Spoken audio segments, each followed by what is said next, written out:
for joining. My name is Josh Gilbert. I'm our market analyst here in Sydney. If it's your first webcast with us, thank you very much. And if it's not, then welcome back.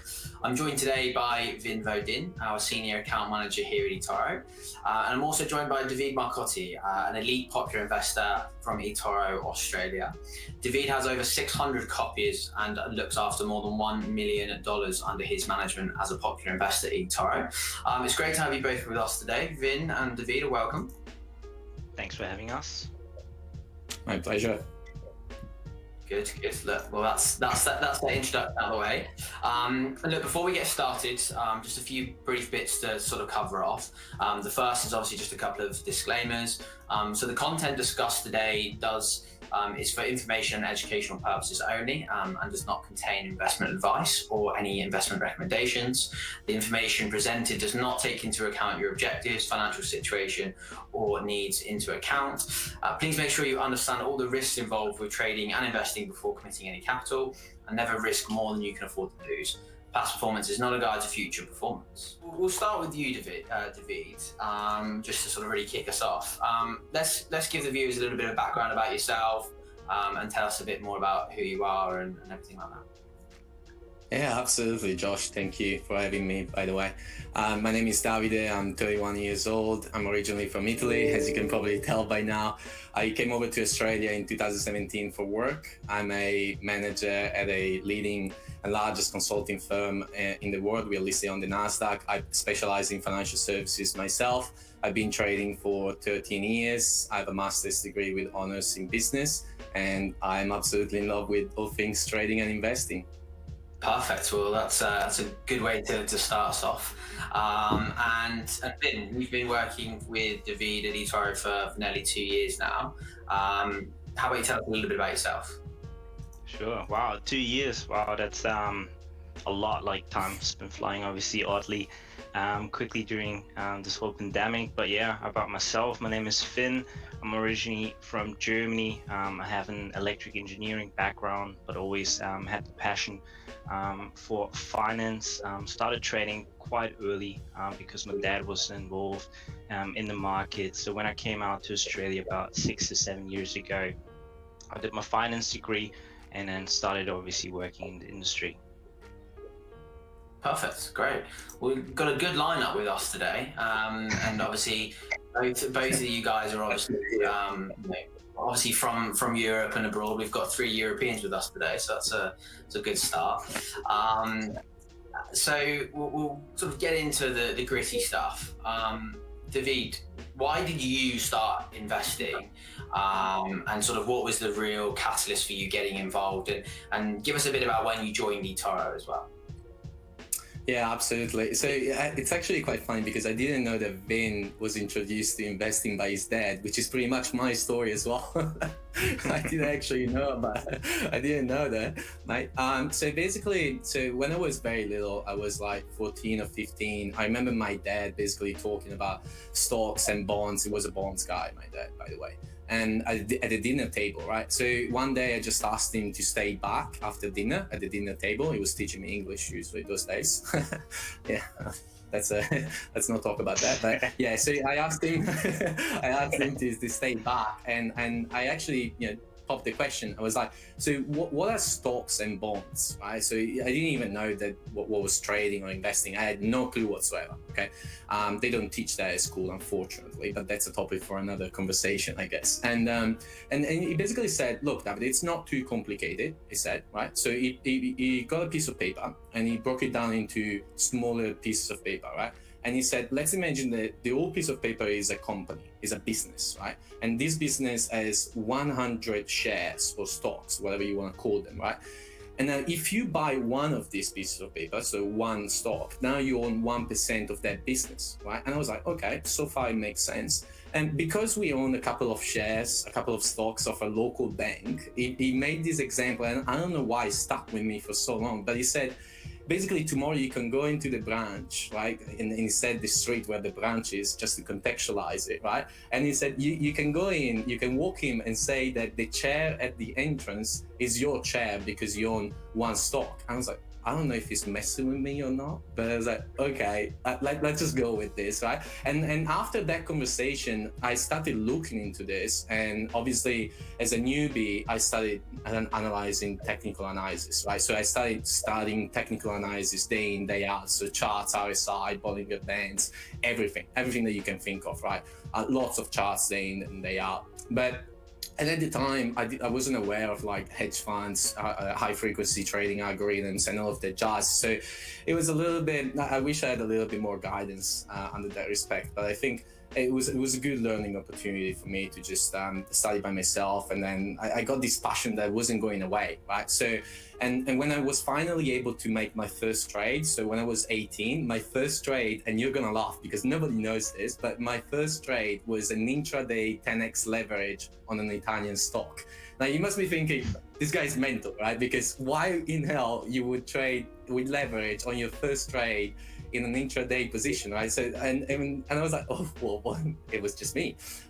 Little did I know that I was shooting in the dark, to be completely honest with you. But then with time, my investing strategy obviously evolved as I learned and everything. And then I started investing and not trading, and that, you know, it opened up a new world to me, right? And then basically when I kept doing it for quite some time, right? So I started when I was 18, now I'm 31, as I said at the start.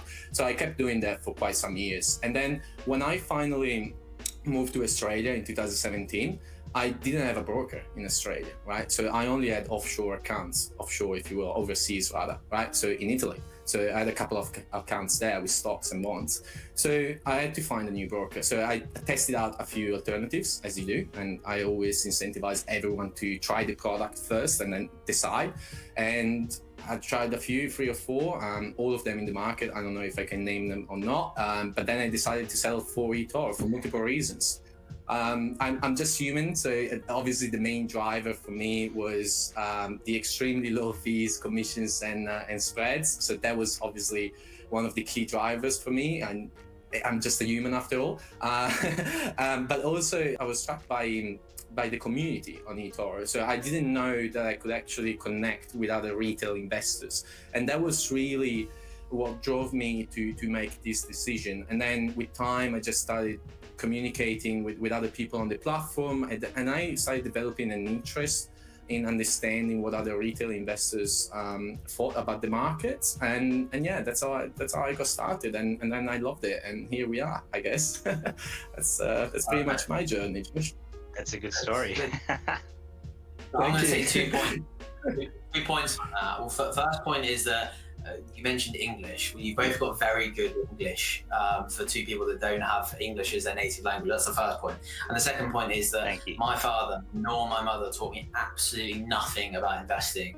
If there's anybody that's ever been a savings in the bank type of woman, it was my mum. So she literally made about 0.1% on her savings until I turned 18. So maybe that threw me the other way, where I needed to invest more than ever. But it's the best thing to be able to do is, like you say, Davide, in terms of trying to get that education across. And you're completely right in terms of getting that into schools as soon as possible. Why we don't have that on, the curriculum is beyond me. But anyway, again, like you say, that's for another day. And Vinh, interestingly enough, you and Davide have built a relationship since sort of working together, and obviously since Davide sort of joined eToro. Could you maybe give us a little bit more insight into that and tell us a bit more? Yeah, sure. Look, from the first time, I think I spoke with Davide to introduce myself as his account manager. He was from the beginning, I guess, very transparent, and our conversations were just free-flowing. Obviously, besides speaking markets or like his objectives, we did speak or end up speaking about all aspects of life. And I guess what strengthened our relationship was that we both found common ground, with us having actually relocated to Australia from Europe. So we basically had similar issues. We both lived in a city, and it was just like, I guess it helps to bond. Yeah, no, absolutely. Sure. And of course, in terms of being able to do that and meet up and in a big city, like you say, it's really important. As obviously migrants, I should say, to Australia, all three of us. It's important to build up that side of the market. So in terms of obviously building that relationship together, obviously over time, Vin, you would have obviously been able to work with Davide and go through his investing style. What was it that allowed you to know that he could be a sort of a popular investor? Because we know that you were obviously a big sort of catalyst in obviously helping Davide in the sense of moving towards the Popular Investor program and things like that. So maybe you just give us some insight about how you obviously view his investment style and how you allowed to sort of see how he could become a popular investor. Yeah, I guess like as a popular investor, I think it's more than just generating returns for your copiers. A popular investor has to take into account the responsibility of managing other people's money. And I think we had a lot of, or like plenty of conversations before I actually brought it up. And I guess like he just had a really good understanding of the markets. Back then we spoke about specific sectors, the way he would analyze certain stocks, companies, asset classes, and I think of managing risk. I think he had a really good understanding there as well, diversification, and he was actually really good in terms of like the ability to articulate himself when it comes to complex investment concepts, to have them basically translate into an easy to understand manner. And I guess, look, he's a good talker, he has charisma, so I thought, yeah, he might be a really good person to ask and see if he'd be interested to join the program. And he's done obviously super well. There you go, Davide, just building up that building you up there now, and it is, I've had the pleasure to meet with you as well, and it comes across sort of very well. And in terms of obviously that investment strategy, that's something that we obviously want to narrow down to and find out a little bit more about. So on that note, Davide, it'd be great to get some insights from you in terms of that strategy, investing ideas and things like that. So, tell us a little bit about the strategy and where you sort of get those investing ideas from, essentially. Yeah, 100%. So I'm a macro guy, right? So which basically means that I have a top-down approach, and let me elaborate on that. So basically, I start from macro trends, and obviously, as a macro investor, the main pillars of macro investing are interest rates, monetary policy, and inflation, right? But then I also add another layer to that, which I call disruptive innovations, right? So, and disruptive technologies that are going to change the world as we know it. So that's my first layer, if you will. Then once I've identified a macro trend, which could be, I don't know, expansionary monetary policy, low interest rates going negative, and all of that jazz that you can think of. Then once I've identified the macro trend, then I think about all of the industries that could benefit the most from this macro trend, right? So, and once I've identified a couple of industries, a few industries, then I drill down into the actual assets or stocks that are part of this industry that will benefit the most from this macro trend. And this is what I do, right? So I start from something that I noticed that is going to change the way that we live and perceive the world, and then I drill down into eventually a stock, right? And so financials is technically the last thing that I look at, because first you gotta ride with the flow, or at least predict where the world is going, and then you pick your industry, and then you pick your stocks.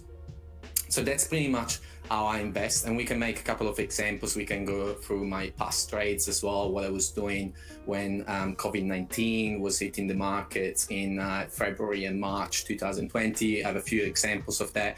And that's when really I started talking with Vinh at the time about interest rates and monetary policy, right? And that's how the conversation started, because we were bouncing ideas off each other. And I was learning from him, and I hope that I was conveying something as well. And I hope I was adding value to his conversation, to his conversations as well. But that's pretty much my investing style, right? So it's a very, very, very top-down approach. I would consider it. Sure. And Okay, probably following can I on- just ask you something on that, Davide? Sorry to interrupt. Yeah, 100%. Like obviously with top down, like would you ever consider the other way around, like bottom up, like where you pick a stock like that you heard, like I think back then we spoke about Fiverr quite a bit. Would you then also go the other way around? Yeah, so Fiverr was actually derived from this top-down approach, right? And I'm glad that you brought this up, because I was thinking of bringing this in, to be honest. It's amazing. So basically, Fiverr is a, and this is a good example. So let me explain my strategy with a real example, right? So we start from a macro trend, which is, unfortunately, as we all know, it's COVID, right? What does COVID mean? That we're gonna stay locked up in our houses, right? So that's the work from home trend is going to be there, and it's not going to go anywhere, unfortunately, now that we're all comfortable working from home, right? But especially during the peak of the pandemic, so in March and February last year, 2020, right? So that was the macro trend. We're going to be working from home. Now, what are the industries that will benefit the most from this? Okay, so you could be talking about communication, so obviously the likes of Zoom, Teams with Microsoft. There is a whole bunch of sectors that you can go for, but also the freelancing world was popping, right? So freelancing world, and I've got a few stats in front of me that I can read out, but let's just leave the numbers aside. But the freelancing world, in my opinion, is just at the beginning of a revolution, right? So people were staying home, they had more time to do and to do their side gig or whatever they wanted to do. Some other people lost their jobs because our companies were firing employees in the fear that this coronavirus was basically just going to drag the markets down and reduce sales and everything. So people had a lot of spare time. So when you have a lot of spare time, you need to generate another source of income. You go on to places like Fiverr, Upwork, and all of these places where you can sell your services. You can basically sell your time. So once I had identified this industry, which is freelancing, then I looked at different stocks. I looked at Fiverr, Upwork. Now, Fiverr and Upwork, in the end, they went up hand in hand, but I settled for Fiverr because the founder, which I'm going to butcher the name of, sorry, I think it's Micha or something along those lines. I butchered his name, I'm sure, so I apologize if he's listening, obviously not. But basically, so the founder is still with the company. Right, and this is something that you need to look at when you look at stocks, right? And this is something that venture capitalists do a lot, but also macro investors and hedge funds and all of these professionals, institutional money does on a day-to-day, right? So for me, that was a key selling point. It was able to generate revenues. It was able to increase their customer base. The customer support was fantastic. I was actually a customer of Fiverr. I tried the product and everything. I looked at the financial statements that were vastly underrated. I pulled the trigger. So that's basically why I pitched you Fiverr back then. Yeah. Cool. So probably a good follow-on question from that, then we spoke about sort of CEOs and companies and things like that. Other than Fiverr, you probably named one then, but are there any other companies that you look at where you're really keen on the CEOs, or what do you look at and think are some of the most well-run companies that are out there at the moment? No, absolutely. So let me clarify that. You touched upon a very good point, right? So I think CEOs, but the management is probably one of the most important things to look at when you assess a stock, right? And I look at the management before I even look at the financial statements, before I look at the balance sheet or cash flow, right? So two CEOs that I'm very, very bullish on, let's just put it this way, are Jack Dorsey, so Twitter and Square. I like Square too much probably. And then Dan Schulman with PayPal. Right. So, for example, Dan with PayPal, I wasn't too bullish on Bill, his predecessor at PayPal, but then Dan managed to pivot the business. And once he understood that there was a macro trend going on, which was cryptocurrencies, he managed to get PayPal to be one of the leader of traditional finance companies to embrace cryptocurrencies. And now you can buy and sell, you can trade crypto, Ethereum, Bitcoin, and Litecoin in the US. And last week they opened up in the UK. I think that endeavor is going to bring so much value to the company that is probably going to boost the stock up. So very, very bullish on PayPal, and that's why I've been holding PayPal for a long time, and all of my corporates have enjoyed the good ride that we've had so far. Yeah, and we can talk about Jack Dorsey, another crypto advocate. As you can tell, I'm fairly bullish on crypto, especially Bitcoin and Ethereum, of this smart contract world, Ethereum. But yeah, so Jack Dorsey, for example, with Square, they're building something that is going to revolutionize the financial system, right? The traditional banks as well, right? So traditional banks, they make money multiple ways, right? This is actually what I specialize in, banks, and now they make money in finance, right? So, but one of the key advantage that they've had over time in respect to other competitors is that they own the merchants, right? So they provide the merchants, and then there you have card companies such as Visa, MasterCard, so all of these circuits basically, right? There's a few actors there in between when you make a transaction and then when the merchant actually gets their money. So and Jack Dorsey is with this new product with Square has embraced this new it's an Apple-like product to me. I see it as people really like the design, and I think that's very important, but also the ease of use. I know I have a lot of friends that use this product, and they tell me, day to day how good this product is and why they're using it, right? And this is what you need. You need your customers to support you in your decisions and in your journey. And now they're introducing the Lightning Network to their business, and they're also coming up with this with a cold storage facility for holding your crypto, especially Bitcoin for now. But yeah. So that's extremely bullish on those two guys.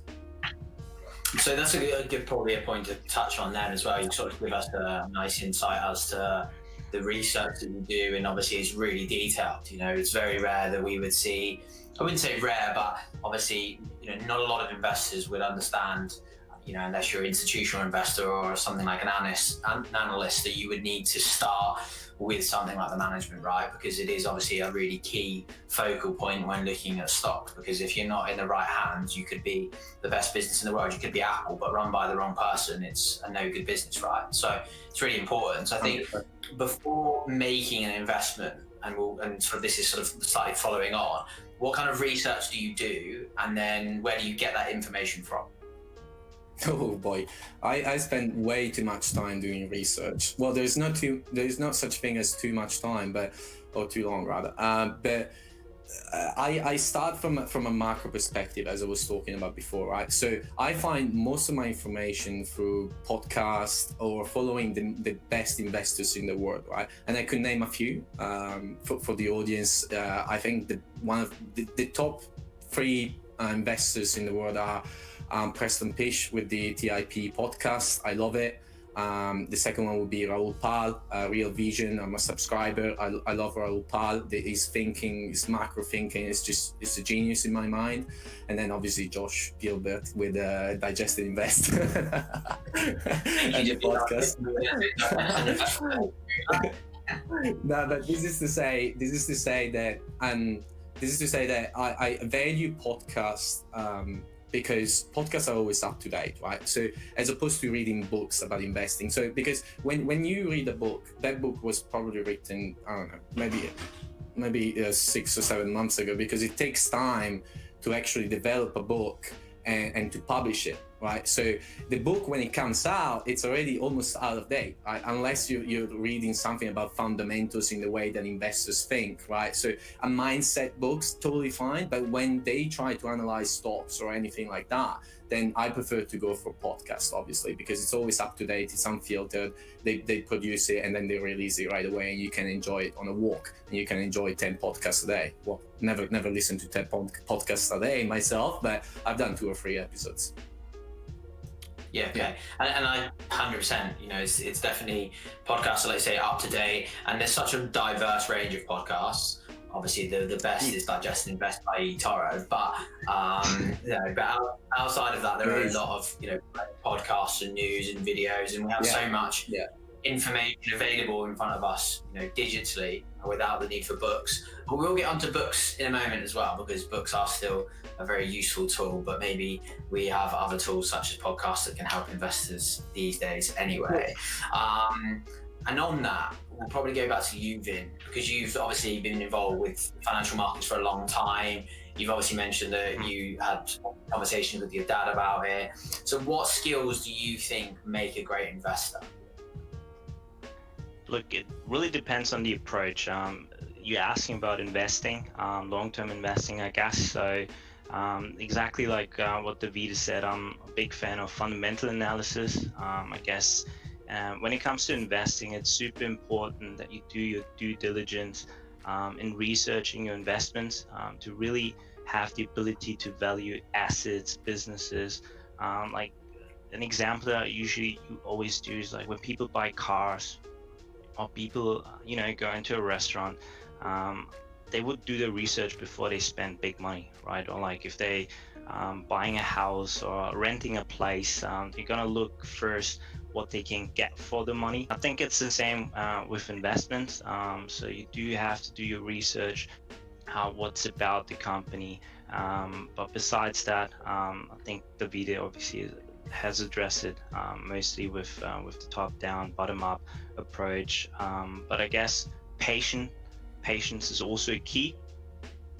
Investors that have strong convictions, that have done the research, usually are able to hold on to their investments for longer periods, riding out even, you know, rocky market events like we're experiencing right now, or with the COVID situation last year. And I also believe that successful investors in generally, they don't look always at what's happening now. What I mean by that is they're studying the momentum of a company or an entire, you know, economy, and how it interacts with its competitors. So they invest basically in what is happening maybe in the future, or what will happen in the future. So they're basically forward thinking when it comes to investing. So yeah, there are heaps of obviously things that might apply to really good investors, but yeah, these are the things I've always been looking at. Yeah, no, absolutely. And I think a big one you mentioned there is obviously patience. And, you know, we all know that time in the market is more important than trying to sort of time the market itself anyway. And I'm sure David would clarify that anyway. So we spoke quite a bit there, or David, you touched on it quite a bit in terms of crypto. So you've already given us an insight, and we know that you're a pretty big fan of crypto.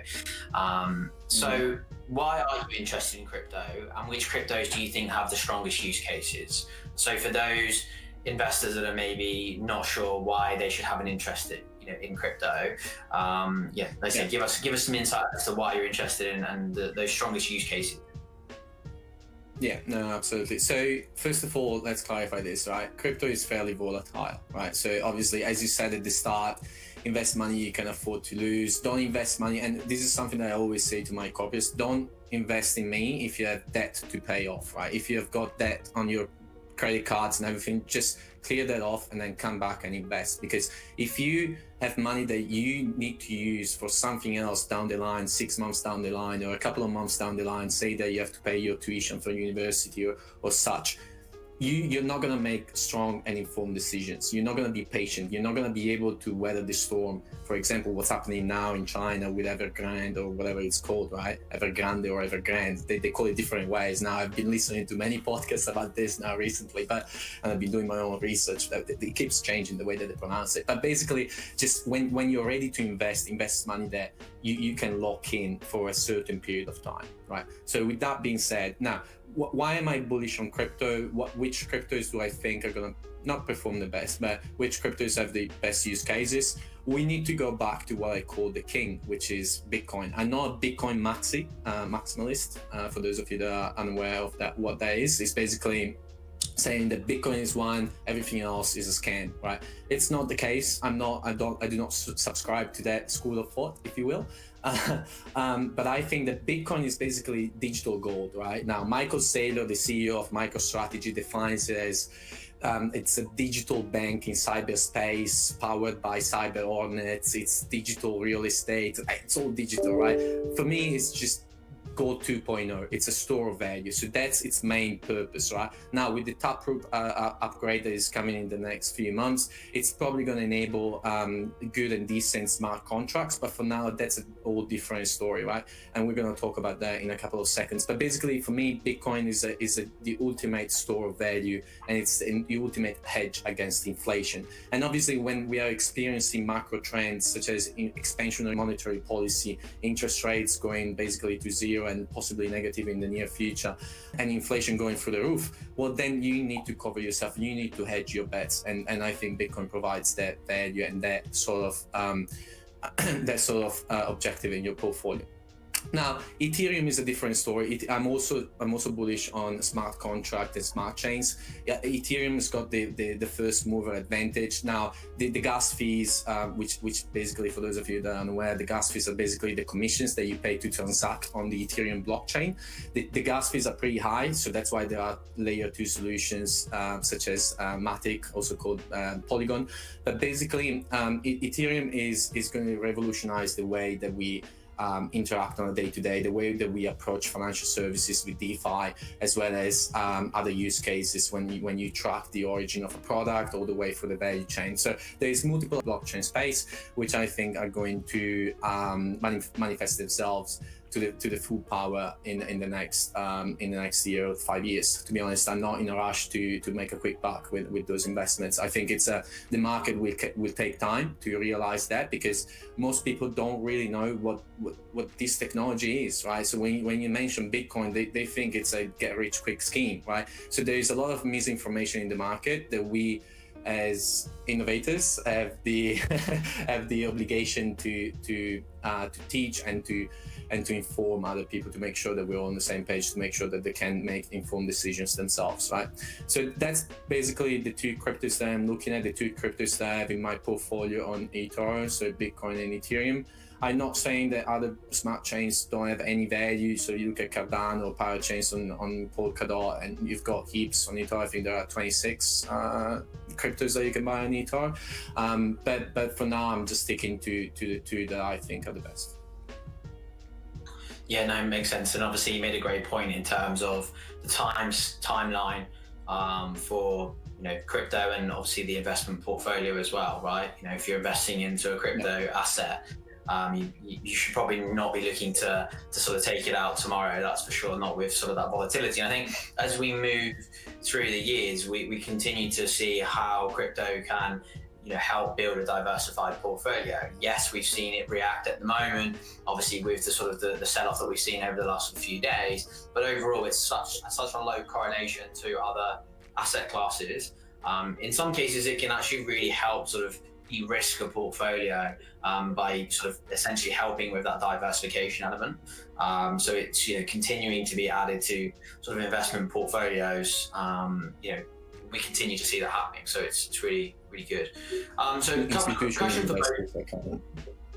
Yeah, exactly. No, I was just saying institutional investors, the so-called smart money is coming one after the other one. They're just coming into the Bitcoin space publicly or not publicly. It depends if they have to publish their positions, but they're all coming one after the other one. And we just recently El Salvador approaching Bitcoin as legal tender, right? So, but you covered that quite extensively already in your previous podcast, so I'm not going to touch on that one. We didn't say that we really started, in terms of in solution adoption. In terms of start is not really the right word. I should probably say we've not even scratched the surface. So I think when that really then takes off is then when we see once we see that further institutional adoption.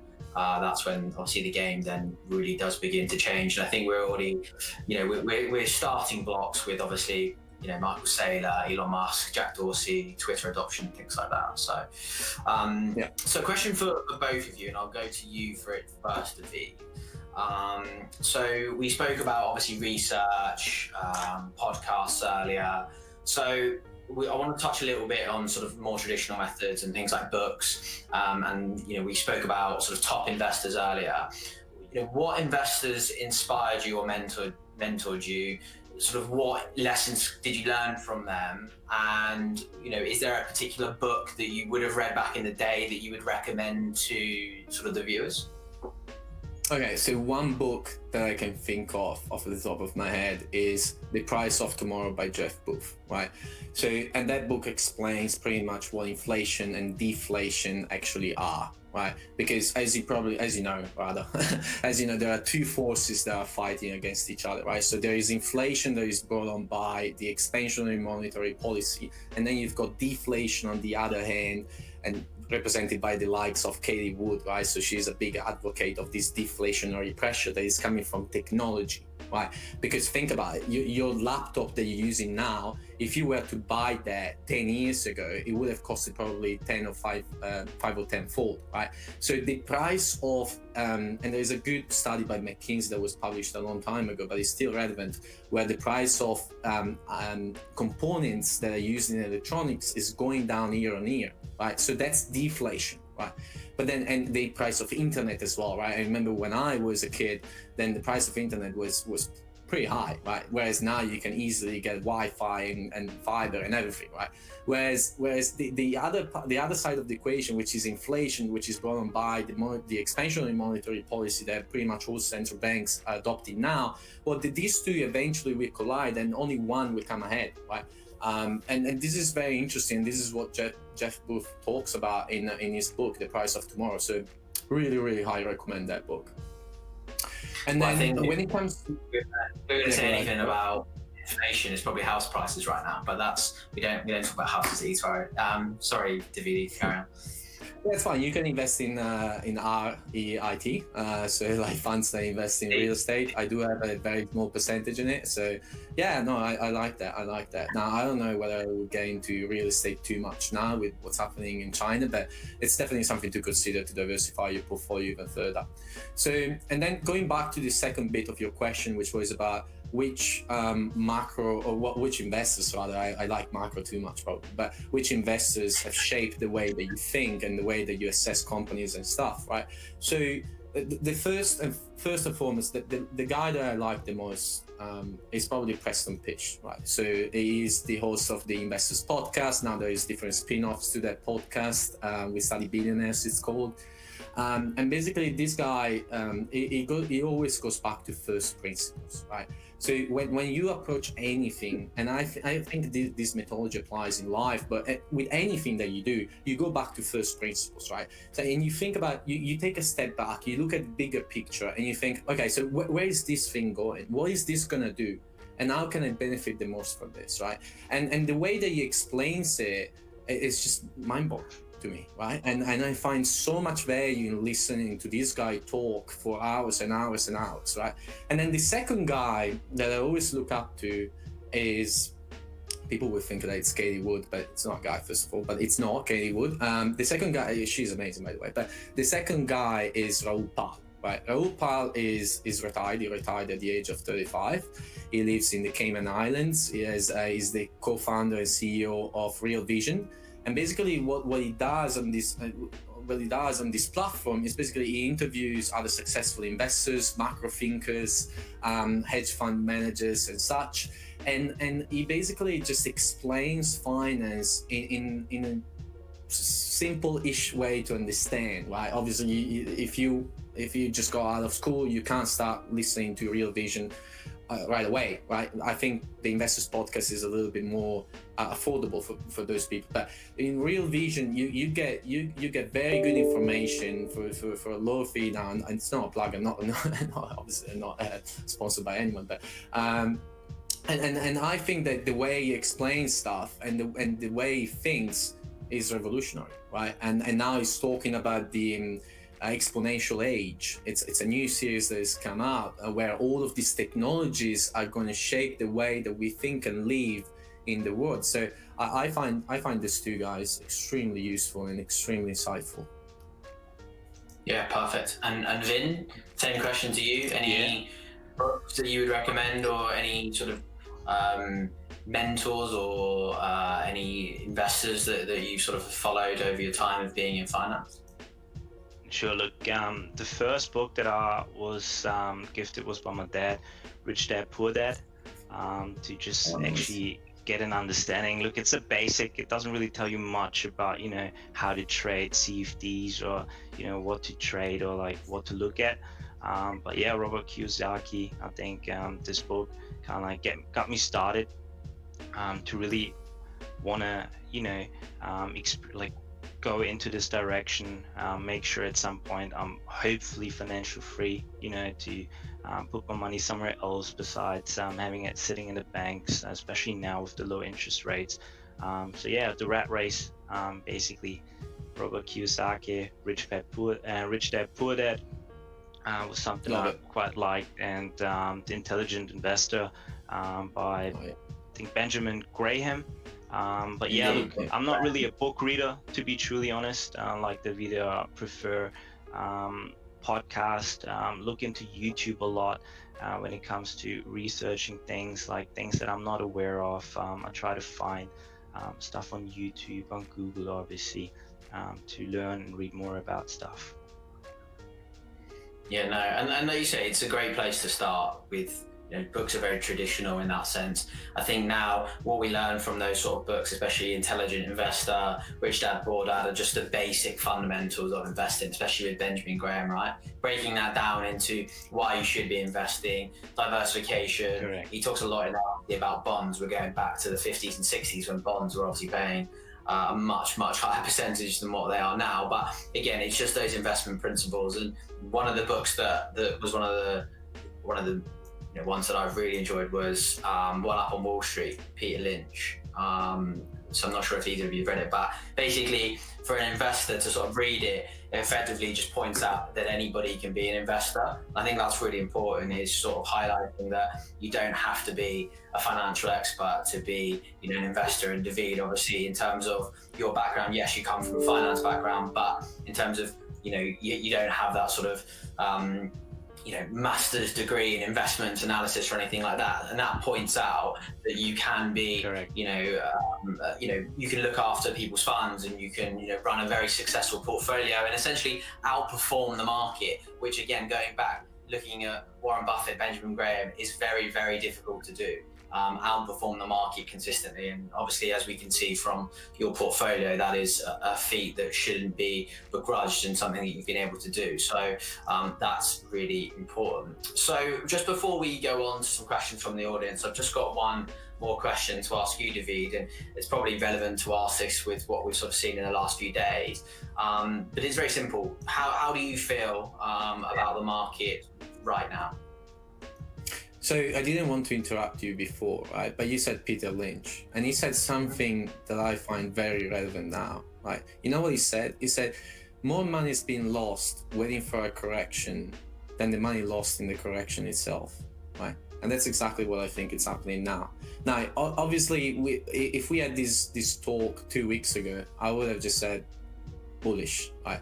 Now I say bullish. I still say bullish, because there's no need for me to panic sell, close all of my positions to then potentially miss the boat. So we're just going to weather the storm. We're not going to make any rash decisions. Luckily enough, my portfolio's got a good chunk of ETFs, so we're not hit as hard as someone that's gone all in on stocks, for example, because ETFs are a little bit more stable, obviously, than individual stocks.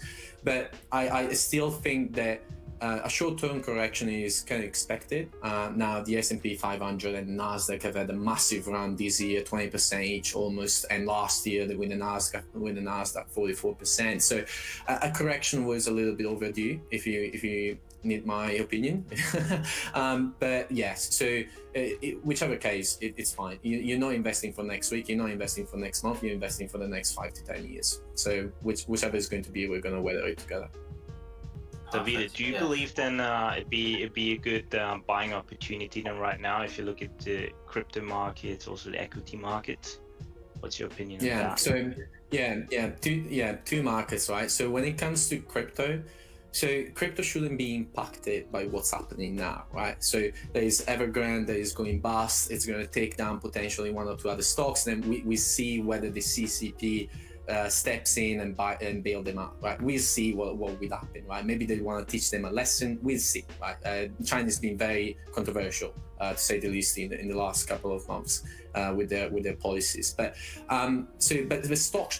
crypto shouldn't be impacted, because because it's an all different asset class, right?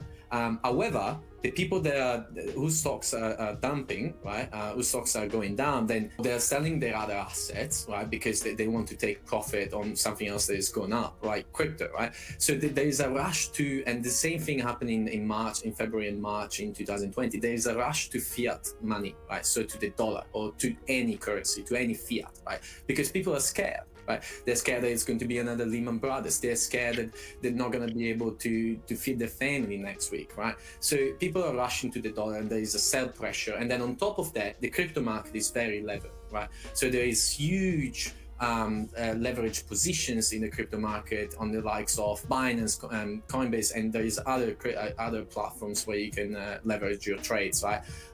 So obviously that doesn't help, because as it goes down, then stop losses are hit, and more stop losses are hit, then other stop losses are hit, and it's a cascade effect, it's a ripple effect, right? And that's why we are seeing massive liquidations in the crypto space as well as in stocks, right? This concept applies to both.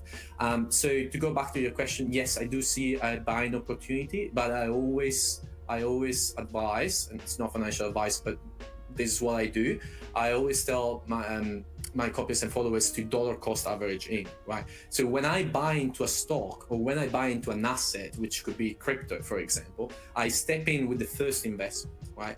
And then month by month, or trading day by trading day, depends on my strategy for that particular stock or asset, then I step in and I buy more. So this is a very, very well-known strategy. It's called dollar cost average. So I don't go all in, because by dollar cost averaging, you're basically minimizing risk of investing at all-time highs or all-time lows, which is not really a risk, but it is a counter effect of this strategy, right? So yes, I do see a buy opportunity. I've recently purchased some shares of MicroStrategy on my eToro account, and I'm just ready to make some profit as soon as it bounces back, which I think will happen. If it doesn't happen next week, it's probably going to happen next month or in 2 months. It doesn't really matter, because this is not a sprint, this is a marathon. Perfect. Yeah. Does that answer your question, Vinh? Yeah, definitely. Super. Thanks, Davide. Buying stocks. What's that? Sorry. No, you're good. You're good. Those are the questions that I sort of wanted to get through. We've got a few questions that have come through from the audience that our team have sort of sent through that we can go over. David, we'll start with you. What would be, again, and this is interesting because we spoke about it earlier, what would be your guidance to someone sort of coming out of school or university that has an interest in financial markets that is looking to sort of get started? Yeah, and this is a very good question, right? Because I've been there, right? I've been there.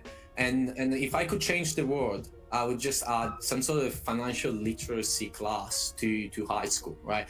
Because, and I don't want to talk too much about this, right? But people should know what investing is and how to make and how to put their money to work, right?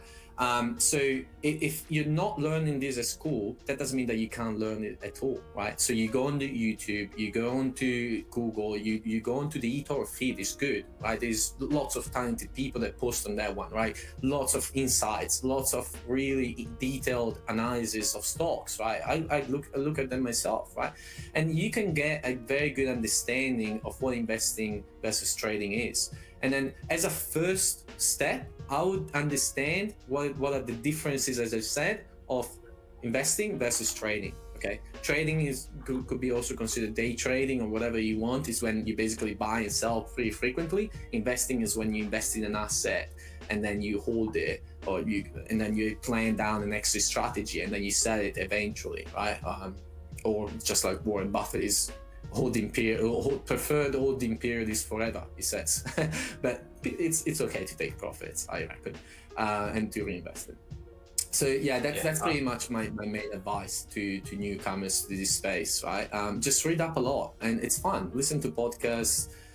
It's so much fun, honestly. I actually enjoy listening and learning about this stuff, but basically it's just me. But if they're asking this question, that's that's the first good step. You're on the right track. And then probably to wrap it up, the last sort of question that come through from Jim, and it's a very simple question and a great one to sort of finish on, and it's, why should anybody copy you? Okay. Look, I hope I did a decent job at explaining my investing strategy. And if anyone feels like they're on the same page as me with my investing strategy, then I will probably advise them to consider copying my portfolio, right? Diversifying, obviously, it's very key. I'm diversified myself, but you never have enough diversification, I would say. But yeah, look, I think, as I said, I tried to explain myself quite nicely on this webinar. But in case it wasn't clear, I strive to provide the best risk to return ratio, right? So it's not as simple as just buying a stock, holding it for the next 20 years, or just buying an ETF, buying the triple Q or QQQ or the SPY. I have a mixed strategy. I have exposure to crypto.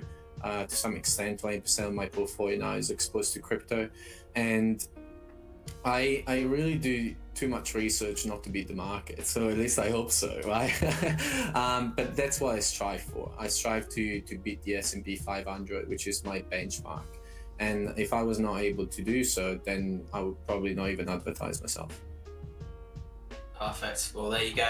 I don't think you can have a better idea than to copy Davide, and I think he's given us a great outlook in this webcast today as to why you should copy him. And if you do want to copy Davide, you can go to his eToro profile, which is Dafne17, that's Dafne 17 on eToro. And you can copy him and follow him there, see all of his stats, his trades, his portfolio, everything that he does. And of course, as I mentioned at the start, the content that we have discussed today is obviously for information and educational purposes only, and is not investment advice. And obviously, please remember that past performance is not a guide to future performance. But Davide, look, thank you very much for joining us today, and Vinh as well. Thanks for both coming along and sort of sharing your insights into the investment world. I think everyone was will benefit a lot from that. Good. I'm glad we enjoyed it, and thanks everyone for joining. If you have questions, you can follow Davide and send him some questions on his posts, and follow up with any questions, and you might even do maybe a Q&A on the feed for any questions that you might have. But yeah, look, thank you everyone for joining. It's been a pleasure, and again, thank you both, and enjoy your evening or your day wherever you are in the world. Thank you very much. Have a nice day. Bye. Bye.